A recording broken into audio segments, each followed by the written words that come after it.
بسم اللہ الرحمن الرحیم الحمد للہ نحمده ونستعینه ونستغفره ونعوذ باللہ من شرور انفسنا ومن سیئات اعمالنا من يهده الله فلا مضل له ومن يضلل فلا هادي له ونشهد ان لا اله الا الله وحده لا شريك له ونشهد ان محمدا عبده ورسوله اما بعد۔ حاضرین کرام، آج کی نشست کا موضوع ہے خلفائے راشدین۔ ہم ایک یہ بھی گناہ کر رہے ہیں کہ جن کے ہم پر احسانات ہیں اور جن لوگوں نے اسلام کے رقبے کو وسیع کیا اور فارس و ایران اور مصر و شام اور ترکی یہ سب علاقے فتح کر کے اسلام کی مملکت قائم کی، ان کو ہم نے فراموش کر دیا۔ اور ان کی شان میں ایسے بھی مسلمان ہیں جو ان کی شان میں گستاخی کرنا اپنا عین مذہب سمجھتے ہیں۔ غور کیجئے کہ اتنی بڑی دنیا کو لاکھوں آدمی، اگر رسول اللہ صلی اللہ علیہ وسلم کے زمانے میں لاکھوں آدمی ماننے والے نہیں تھے تو اسلام کا پیغام تمام بر اعظموں میں 10-5 آدمیوں کے ذریعے نہیں پہنچ سکتا تھا۔ پوری دنیا کے اندر کوئی بھی پیغام اسی وقت پہنچتا ہے جب لاکھوں آدمی اس پیغام کو لے جانے والے اور اس کے لیے سر دھڑ کی بازی لگانے والے ہوں۔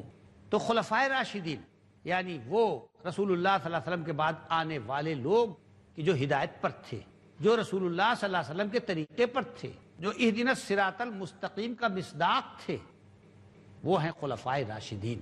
خلفائے راشدین حضرت ابو بکر، حضرت عمر، حضرت عثمان، حضرت علی رضی اللہ تعالی عنہم ہیں۔ ان میں یہ سب قابل احترام اور یہ سب قابل عزت و قابل عظمت ہیں کرنیں ایک ہی مشعل کی۔ ابو بکر و عمر، عثمان و علی ہیں کرنیں ایک ہی مشعل کی، ایک ہی چراغ کی کرنیں ہیں، اور وہ رسول اللہ صلی اللہ علیہ وسلم کا چراغ ہے، وہ چراغ رسالت ہے کرنیں ایک ہی مشعل کی۔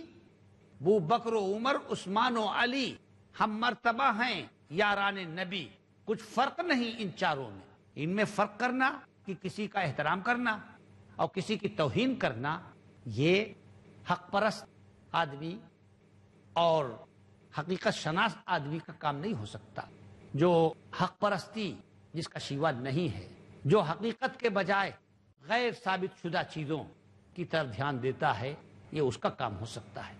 حضرت ابو بکر رضی اللہ تعالیٰ عنہ کو رسول اللہ صلی اللہ علیہ وسلم کتنا مانتے تھے کہ حضرت ابو بکر کو اپنے ساتھ ہجرت میں لیا۔ اگر ساتھ لینے کے لائق ابو بکر سے زیادہ کوئی اور ہوتا تو رسول اللہ صلی اللہ علیہ وسلم نے کس دباؤ میں حضرت ابو بکر کو ساتھ لیا، اور پھر آڑے وقت میں انہوں نے رسول اللہ صلی اللہ علیہ وسلم کا ساتھ دیا جب کوئی ساتھ دینے والا نہیں تھا۔ دوست مشمار کی در نعمت زند لاف یاری و برادر خواندگی، وہ دوست نہیں ہے جو خوشحالی میں ساتھ دے۔ دوست ناباشد کی گیرت دست دوست در پریشاں حالی و درماندگی، دوست وہ ہے جو مصیبت میں دوست کا ہاتھ پکڑے۔ حضرت ابو بکر نے ہجرت میں رسول اللہ صلی اللہ علیہ وسلم کا ساتھ دیا جب جان کے لالے پڑے ہوئے تھے، اور اللہ تعالیٰ نے اس کا ذکر کیا، اذ یقول لصاحبہ لا تحزن ان اللہ معنا، کہ رسول اللہ صلی اللہ علیہ وسلم اپنے ساتھی سے فرما رہے تھے کہ غم نہ کھاؤ، اللہ ہمارے ساتھ ہے۔ تو ساتھی کہا، قرآن نے جن کو رسول اللہ کا ساتھی کہا، آپ ان کو رسول اللہ کے ساتھ سے اور صحابیت سے الگ کر رہے ہیں اور یہ کہہ رہے ہیں کہ وہ غلط راستے پر تھے۔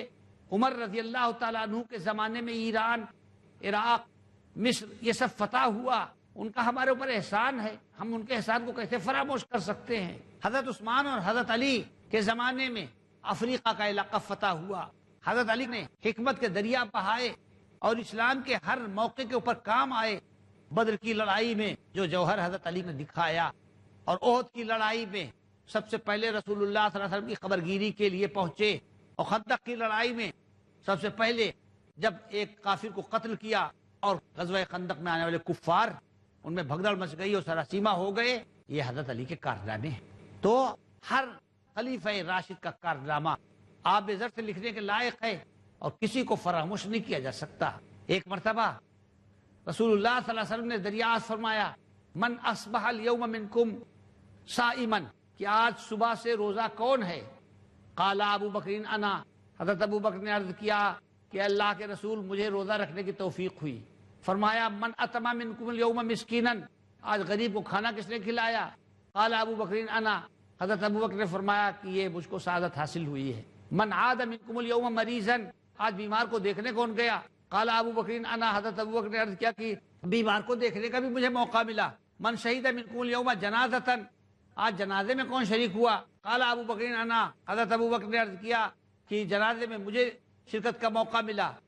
حضرت خوش ہو گئے اور فرمایا مجتمعنا فی امرئ الا دخل الجنہ، یہ ساری چیزیں جس شخص میں جمع ہوں گی اس کو جنت میں جانے سے کوئی نہیں روک سکتا۔ لو کنت متخذا خلیلا لاتخذت ابا بکر خلیلا، اگر جگری دوست کسی کو بنانا ہوتا تو میں ابو بکر کو جگری دوست بناتا۔ جگری دوست اس کو کہتے ہیں کہ دل میں اس کے علاوہ کسی کی جگہ نہ ہو، تو نبی کے لیے ایسا کوئی دوست دنیا میں نہیں ہو سکتا، کیونکہ نبی کے دل میں اللہ کے سوا کسی کی جگہ نہیں ہوتی۔ اگر نبی کے شایان شان یہ ہوتا کہ جگری دوست دنیا میں بنائیں تو ابو بکر کو ہم بناتے۔ اور عمر کی عظمت یہ ہے، شیطان کی مجال نہیں ہے کہ اس راستے پر چلے جس راستے پر عمر آ رہے ہیں، یہ عمر کی شان تھی۔ فرشتے بھی حضرت عثمان سے شرماتے ہیں، حضرت عثمان کی حیا کے سامنے فرشتے بھی اس حیا کا لحاظ کرتے ہیں۔ الحسن والحسین سیدہ شباب اہل الجنہ، حسن اور حسین جنت کے نوجوانوں کے سردار۔ تو یہ ہے معتدل عقیدہ، یہ ہے جامع عقیدہ۔ آل رسول سے بھی محبت کیجئے اور اصحاب رسول سے بھی محبت کیجئے۔ آل رسول سے محبت کرنا اور اصحاب رسول کی شان میں گستاخی کرنا بد نصیبی اور جہالت کی علامت ہے۔ جو لوگ اسلام کی تاریخ سے ناواقف ہیں یہ اس ناواقفیت کی علامت ہے۔ حضرت ابو بکر رضی اللہ تعالیٰ عنہ جب رسول اللہ صلی اللہ علیہ وسلم دنیا سے منتقل ہوئے، آپ کی وفات ہوئی، 11 مورچوں کے اوپر 11 محاذ جنگ پر حضرت ابو بکر نے لڑائی لڑی۔ کسی نے زکوٰۃ دینے سے انکار کر دیا۔ آپ اندازہ کر سکتے ہیں ایک چھوٹے سے لیڈر کے مرنے کے بعد فتنہ پیدا ہو جاتا ہے، تو جو دنیا کا سب سے بڑا رہبر تھا اس کے انتقال کرنے کے بعد فتنے پیدا ہوئے۔ کسی نے کہا ہم زکوٰۃ نہیں دیں گے، کسی نے کہا نبوت کا دعویٰ کر دیا، مسلمہ کذاب وغیرہ نے نبوت کا دعویٰ کر دیا، کسی نے کہا کہ ہم اطاعت نہیں کریں گے۔ 11 مورچوں پر حضرت ابو بکر رضی اللہ تعالیٰ عنہ نے جنگ کی اور سب کو صحیح کیا، سب کی کجی دور کی، سب کا ٹیڑھا پن دور کیا۔ یہ ہے حضرت ابو بکر کا کارنامہ۔ قرآن کریم کو جمع کیا۔ قرآن کریم ایک کتاب میں نہیں تھا، جمع تھا، ایک کتابی شکل دی حضرت ابو بکر رضی اللہ تعالیٰ عنہ نے۔ حضرت عمر رضی اللہ تعالیٰ عنہ دور جاہلیت کے اندر بھی بڑے خوددار اور بڑے غیور تھے۔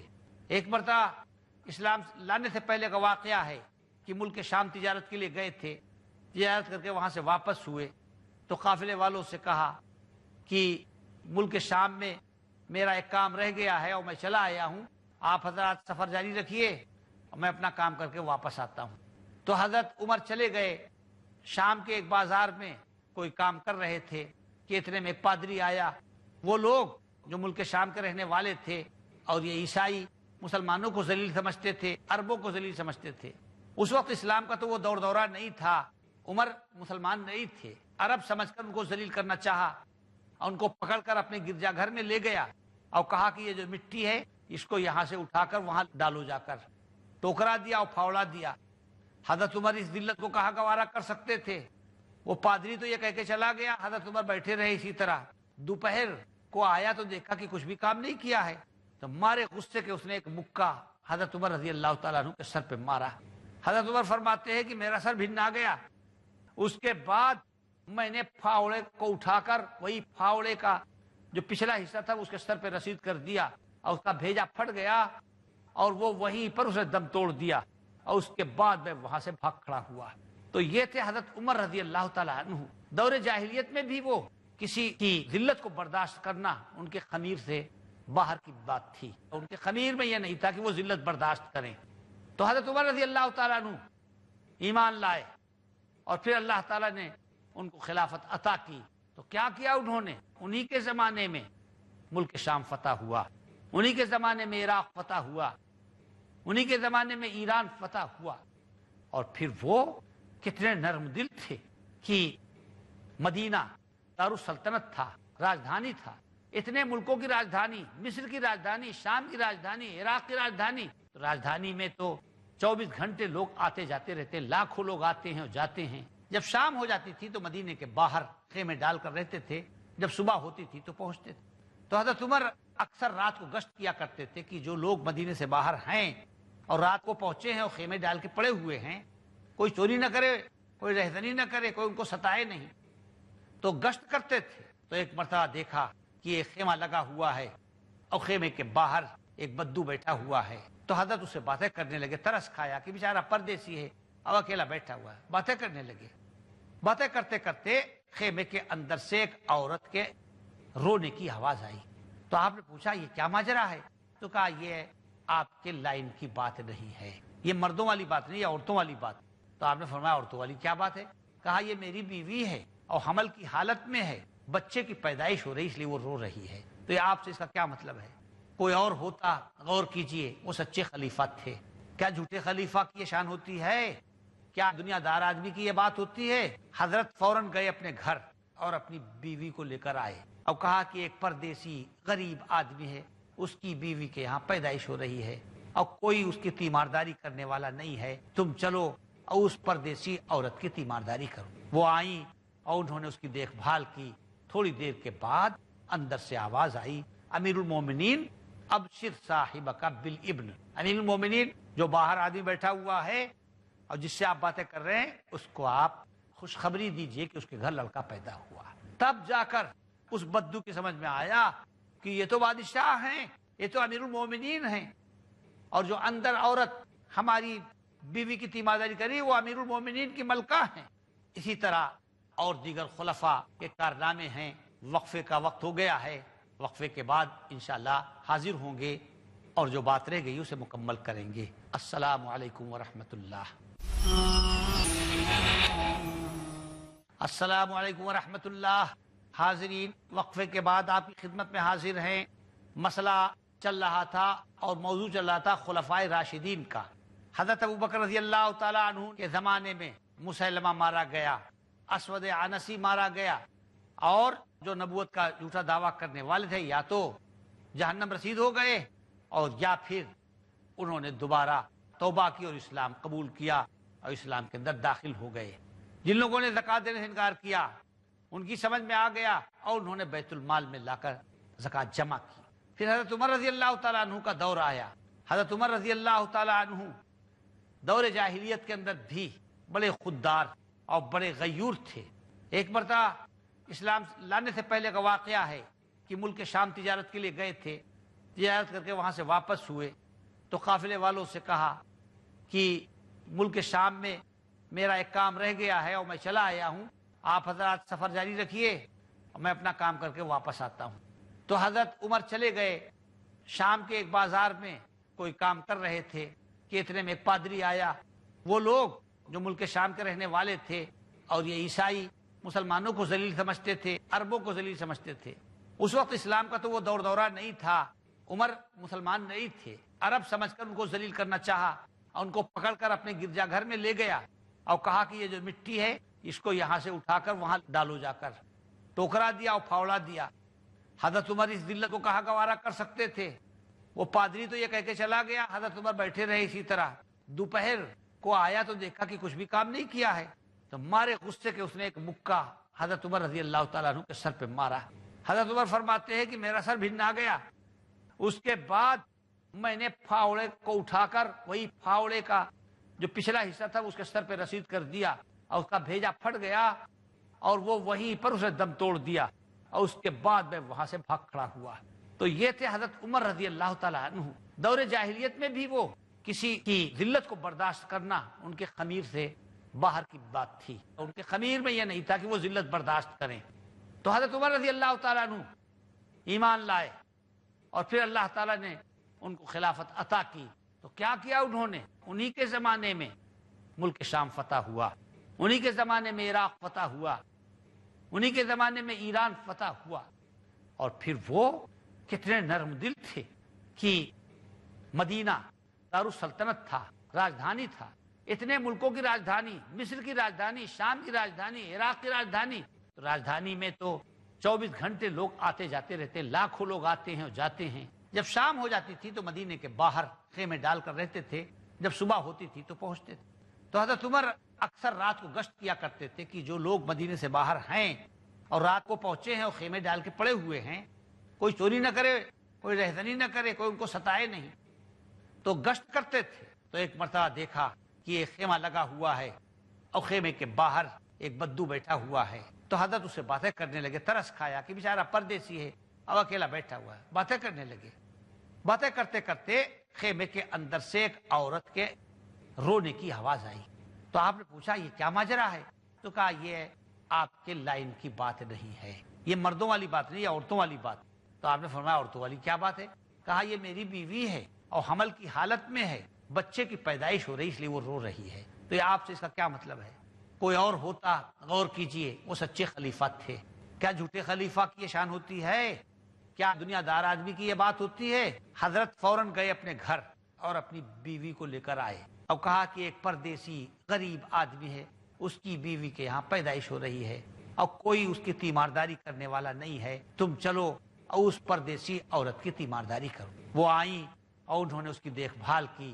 تھوڑی دیر کے بعد اندر سے آواز آئی، امیر المومنین ابشر صاحبک بالابن، امیر المومنین جو باہر آدمی بیٹھا ہوا ہے اور جس سے آپ باتیں کر رہے ہیں اس کو آپ خوشخبری دیجئے کہ اس کے گھر لڑکا پیدا ہوا۔ تب جا کر اس بدو کی سمجھ میں آیا کہ یہ تو بادشاہ ہیں، یہ تو امیر المومنین ہیں، اور جو اندر عورت ہماری بیوی کی تیمارداری کری وہ امیر المومنین کی ملکہ ہیں۔ تو یہ تھا خلیفہ راشد حضرت عمر رضی اللہ تعالی عنہ کا مزاج، یہ تھی ان کی رعایا کی خیر خواہی۔ اس کے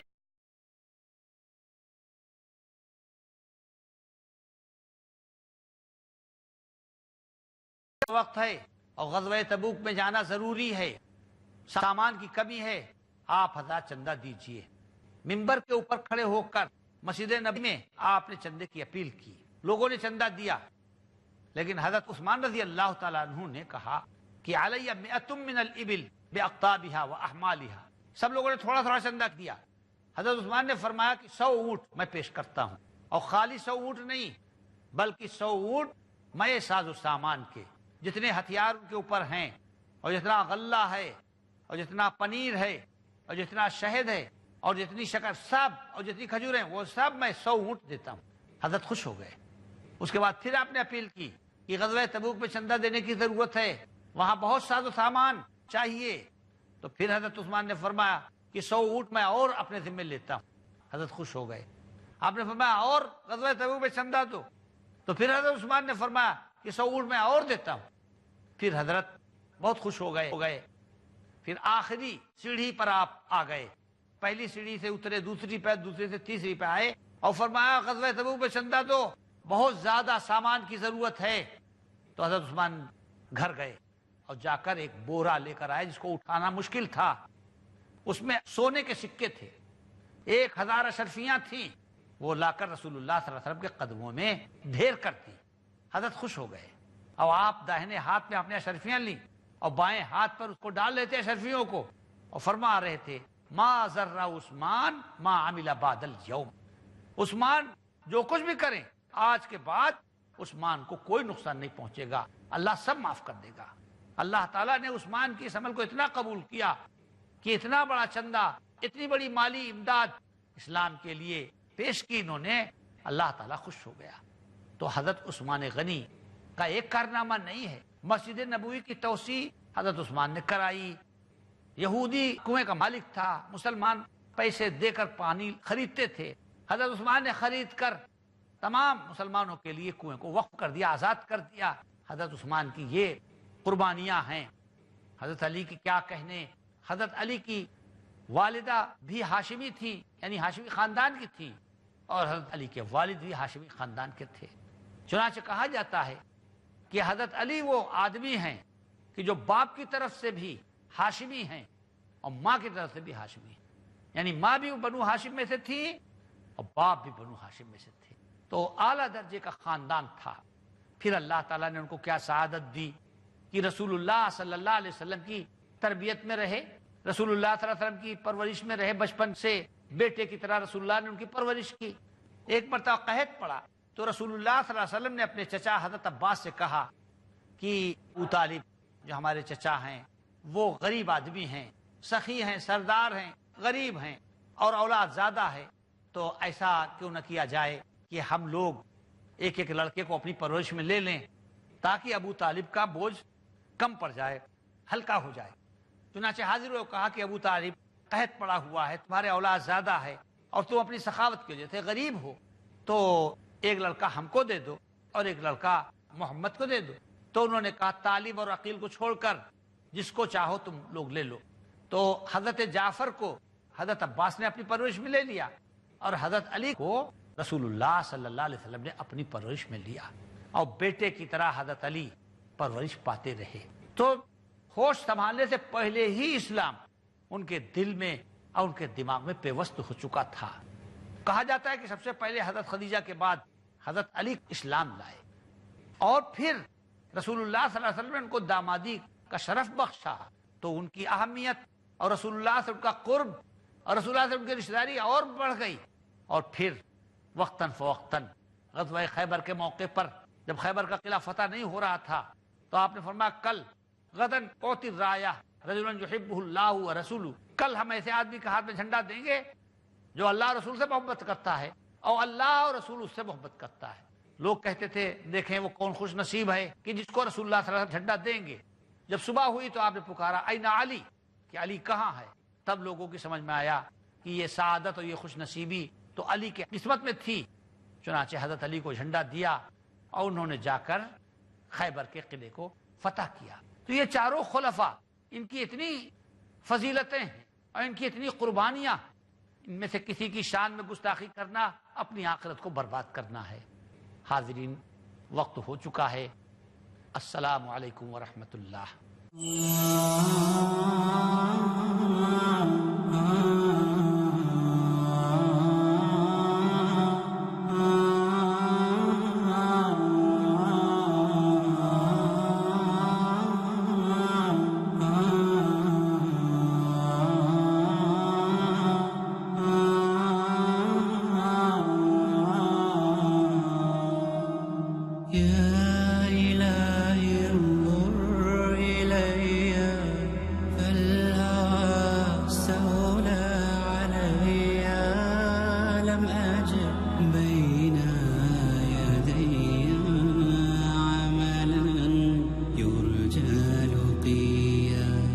لك قد وجهت